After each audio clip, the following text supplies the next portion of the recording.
आखिर क्यों प्रयागराज में चंद्रशेखर आजाद को किया गया हाउस अरेस्ट? आखिर क्यों भीम आर्मी के सपोर्टर पुलिस पे किए पथराव? क्या योगी सरकार में अगर पीड़िता से मिलने जाना होगा तो फिर इस तरह से किसी भी सांसद को रोका जाएगा? अगर पीड़ित परिवार न्याय की गुहार लगाया जाएगा तो उसके ऊपर क्या मारपीट होगा? भीम आर्मी के सपोर्टर लगातार ये अपील कर रहे थे कि हमें अपने नेता से मिलना है, नेता को प्रयागराज में एंट्री करवाइए, नेता को करछना में बुलवाइए। तो आखिर क्यों उन्हें सर्किट हाउस में बैठाया गया? सारे मुद्दों बात होगा, सब कुछ बताया जाएगा कि आखिर क्या है वजह, क्यों प्रयागराज में सर्किट हाउस में चंद्रशेखर आजाद को रखा गया और उन्हें करछना में दलित परिवार से नहीं मिलने दिया गया। आखिर क्या था वजह, क्या था योगी का रणनीति? नमस्कार दोस्तों, मैं हर्ष और आज आपको करछना से रिलेटेड एक खबर जो कि इस समय बहुत सुर्खियों में बना हुआ है, जहां पर भीम आर्मी के सपोर्टर, जैसा कि आप वीडियो देख रहे हैं, लगातार पुलिस में पथराव कर रहे थे। अब पुलिस का यह कहना है कि ये लोग आक्रोश हो गए थे और भगदड़ किए, जिसकी वजह से ये लोग पथराव किए हैं और उसमें कई लोग घायल हुए। और लगातार अब उन लोगों पे, भीम आर्मी के लोगों पे केस हो रहे हैं, FIR हो रहे हैं और उन पर कार्रवाई हो रही है। लेकिन उसके पीछे का वजह क्या है, मैं आपको बताऊंगा।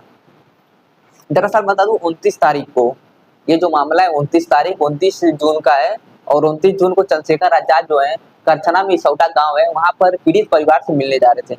अब पीड़ित परिवार के बारे में बता दूं तो 12 अप्रैल को कुछ समुदाय के लोग जो है, ठाकुर समुदाय के लोग, वह दलित समुदाय के एक देवी शंकर नाम का व्यक्ति रहता है, उसको जिंदा जला देते हैं। उसके बाद पूरा बवाल मचता है। उसके बाद बवाल मचने के बाद पीड़ित को अभी तक न्याय नहीं मिला है। जो प्रशासन ऐसा बोला जा रहा है वहाँ के पीड़ित द्वारा, वहाँ पर भीम आर्मी के सपोर्टर द्वारा, कि पीड़ित को न्याय नहीं मिला है, जो जमीन चाहिए था वह नहीं मिला, पढ़ाई लिखाई के लिए मुआवजा चाहिए था वह नहीं मिला, अभी तक कुछ कार्रवाई नहीं हुआ है और जो आरोपी है उन पर भी नहीं हुआ है। उसके बाद लोग न्याय की मांग कर रहे थे कि चंद्रशेखर आजाद जो है 29 तारीख को आ रहे थे मिलने के लिए पीड़ित परिवार से इसौटा गाँव में।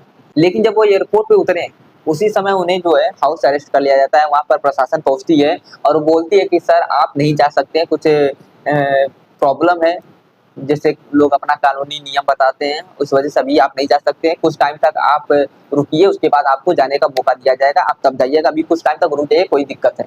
और उन्हें रोक दिया जाता है, उन्हें सर्किट हाउस में ले जाया जाता है प्रयागराज के, वहाँ पर उनको बैठा दिया जाता है। प्रशंसक जो है इसौटा गाँव में वेट कर रहे थे कि नेताजी अब आएंगे, उनके जो नेता है चंद्रशेखर आजाद, उनसे मिलेंगे, पीड़ित को न्याय दिलाएंगे। लगभग कुछ नहीं तो 5000 के करीब लोग इसौटा गांव में वेट कर रहे थे, इंतजार कर रहे थे अपने नेता का। 2 घंटे हो जाते, 3 घंटे हो जाते, सब्र का वादा टूट जाता है और नेता नहीं आते हैं। उसके बाद ACP की गाड़ी आती है, ये लोग धरना करने पहुंच जाते हैं हाईवे पे। इसौटा गांव के बगल में हाईवे है, वहां पर चले जाते हैं लोग धरना करने के लिए, प्रदर्शन करने के लिए, चक्का जाम करने के लिए, और वहां पर बैठ जाते हैं रोड पे। पूरी तरह से लगभग 2 से 4 किलोमीटर तक लंबा जाम लग जाता है और उस बीच एम्बुलेंस वगैरह भी आते जाते हैं, लेकिन गांव के लोग जो है एम्बुलेंस को रास्ता दे देते हैं और बाकी गाड़ियों को रोक देते हैं। और इन लोग का बस एक ही मकसद था कि हम शांति से प्रदर्शन करेंगे, लेकिन हमारे नेता को आप हमारे बीच लाइए। और जो चंद्रशेखर आजाद है उनको बीच रास्ते में ही सर्किट हाउस पे बैठाया जाता है, उनको आगे नहीं आने दिया जाता है। उधर से वो लाइव भी आते हैं, अपनी सारी प्रॉब्लम बताते हैं कि मैं तो गांव में आ रहा था मिलने के लिए पीड़ित परिवार से, लेकिन आखिर क्या वजह कि हमें रोका जा रहा है। वो लाइव भी आते हैं। उसके बाद यहाँ के लोग जो धीरे-धीरे उनका आक्रोश बढ़ता जाता है और बीच में विवाद हो जाता है पुलिस और भीम आर्मी के सपोर्टर में। जब विवाद बढ़ता है तो उसी बीच पथराव शुरू हो जाते हैं। फिर पथराव तो ऐसा होता है कि मानो 1-2 किलोमीटर तक लंबा पथराव। इधर से पत्थरबाजी होने लगता है, दुकान थी वहाँ पे भी कुछ दिक्कत होती है, भगदड़ मच जाता है, बहुत लोग घायल भी होते हैं और कुछ गाड़ियाँ जो है उसको जला दिया जाता है। ऊपर से पुलिस की जितनी भी गाड़ियां थी, लगभग 2 गाड़ी बताया जा रहा है कि 2 गाड़ी पूरी तरह से वहां पर भीम आर्मी के सपोर्टर चढ़ जाते हैं, उसको पूरी तरह से नष्ट कर देते हैं, तबाह कर देते हैं, तोड़ फोड़ देते हैं, उसमें जितने भी सामान है तो उसको बाहर निकाल कर फेंक देते हैं, पूरी तरह से हंगामा होता है।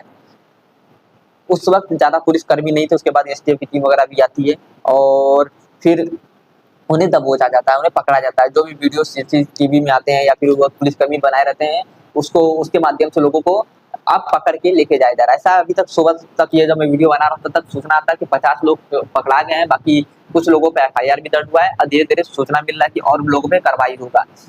अब यह पूछता है कि क्या पीड़ित परिवार से अगर चंद्रशेखर आजाद मिलने जा रहे थे, आखिर क्यों रोका गया था? क्या था वजह? अगर वो न्याय दिलाने जा रहे थे तो आखिर क्यों रोका गया? क्या वजह? क्या दलितों को न्याय नहीं मिलेगा? आखिर 12 अप्रैल का घटना है और आज 30 जून है, मतलब जुलाई स्टार्ट होने वाला है। इतने दिन तक सरकार कहाँ थी? अगर पीड़ित को न्याय नहीं मिला उसी वजह से वो जा रहे थे, अगर न्याय मिल गया तो नहीं गए होते, तो आखिर क्यों नहीं न्याय मिला? सबसे बड़ा सवाल है। जो भी हुआ वहाँ पर हुड़दंग नहीं करना चाहिए था, पथराव नहीं करना चाहिए था। पथराव के साथ साथ मैं बता दूं, मैं पत्रकार था, मैं उस वक्त वहाँ लाइव मौजूद था और मेरी भी गाड़ी को वहाँ पर तोड़ा गया है। मैं आपको वीडियो दिखा दूंगा, मेरी भी गाड़ी की स्क्रीन वगैरह जो है, आगे का बोनट वगैरह सब टूटा पूरा।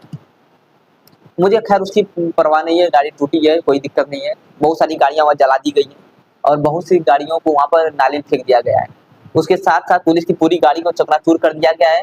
ये सब गलत हुआ, नहीं होना चाहिए था, दोनों पक्षों की तरफ से हुआ। लेकिन मेरा बस एक ही सवाल है कि आखिर न्याय क्यों नहीं मिल पाया? इतने दिन तक उस दलित को मारा गया, जिंदा जलाया गया, तो उसे न्याय क्यों नहीं मिला? क्या वजह था न्याय नहीं मिला? जो जो लोग बोल रहे हैं, पीड़ित बोल रहे हैं कि उन्हें मुआवजा नहीं मिला, उन्हें पढ़ाई के लिए 5,000 रुपया देने का वादा किया तो वह नहीं मिला, आखिर क्या वजह है? खैर, आप लोगों का क्या राय है कमेंट करके जरूर बताइएगा। पथराव हुआ, ये गलत हुआ, नहीं होना चाहिए था। उससे बहुत लोगों का नुकसान हुआ, वहाँ के दुकानदारों का नुकसान हुआ, वहाँ के लोगों का नुकसान हुआ, कई लोग घायल हुए, कई पुलिसकर्मी घायल हुए हैं और कई भीम आर्मी के लोग भी घायल हुए हैं, मार भी हुआ है, मारपीट भी हुआ है, तो यह नहीं होना चाहिए था। बाकी आप लोगों का क्या राय है कमेंट करके जरूर बताइएगा। धन्यवाद।